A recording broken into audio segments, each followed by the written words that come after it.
హిందూ బంధువులందరికీ జై శ్రీరామ్. రాజాసింగ్ గారు మళ్ళీ వచ్చేసారు బీజేపీలకు. ఎందుకంటే ఆయన బీజేపీ వదిలి వేరే దాంట్లోకి పోరని చాలామందికి తెలుసు. అది చిన్న చిన్నవన్నీ అవుతుంటాయి పోతుంటాయి. కాకపోతే ఏంటంటే ఆయన ఒక మాట చెప్పిండు అనమాట. బీజేపీ వదిలి ఒకవేళ పోతే నేను ఇప్పుడు ఉన్న పార్టీల్లో, మన తెలంగాణలో ఉన్న పార్టీల్లో ఏ పార్టీలో కూడా జాయిన్ కాను అని చెప్పిండు అనమాట. అదే మాట మీద ఉన్నారు. మళ్ళీ రీఎంట్రీ అయిపోయింది. అవన్నీ కామన్, అవన్నీ కాదు. కానీ ఆయన ఇంకో మాట కూడా చెప్పిండు అన్నమాట. ఏమని చెప్పిండంటే, మన హిందూ ధర్మానికి ఎవరైతే సపోర్ట్ చేస్తారో, ఏ పార్టీ అయితే సపోర్ట్ చేస్తుందో అదే పార్టీలో నేను ఉంటా. ఎందుకంటే నేను ఒక గోరక్షకుడిని, నేను ఒక ఆర్ఎస్ఎస్, బజరంగ్ దళ్, ఇవన్నీ నేను హిందుత్వానికి సంబంధించినవి చాలా కార్యక్రమాలు చేస్తుంటా. కాబట్టి నాకు సపోర్ట్ చేసే పార్టీ ఏదైనా ఉంది అంటే అది బీజేపీ మాత్రమే. ఇతర పార్టీలు ఏవి కూడా చేయవు. అది ఒకవేళ చేసినా అదేమో ఇక అది మనం చెప్పలేము. కానీ అది వాళ్ళ అది పర్సనల్. అవి మనం పెద్దగా ఏం చెప్పడానికి రాదు.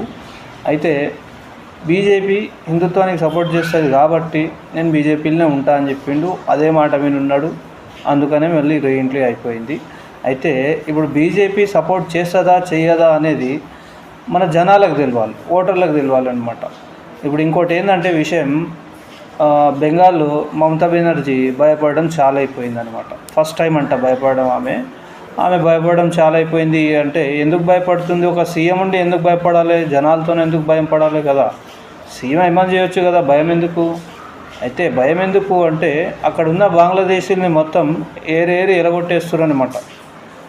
ఏరి పారేస్తారు వాళ్ళని. అయితే ఇప్పుడు మొన్న కూడా మన సైడు, మన తెలంగాణలో, మన హైదరాబాద్లో ఓల్డ్ సిటీలో మమత లాగానే అయిందనమాట. కొన్ని ఓట్లు అట్లా పడ్డాయి అనమాట. ఒక్కొక్కడు 10 ఓట్లు 15 ఓట్లు ఇక బుర్కాలు వేసుకొని రావడం, అవన్నీ బాగా ఇదైపోయింది అనమాట.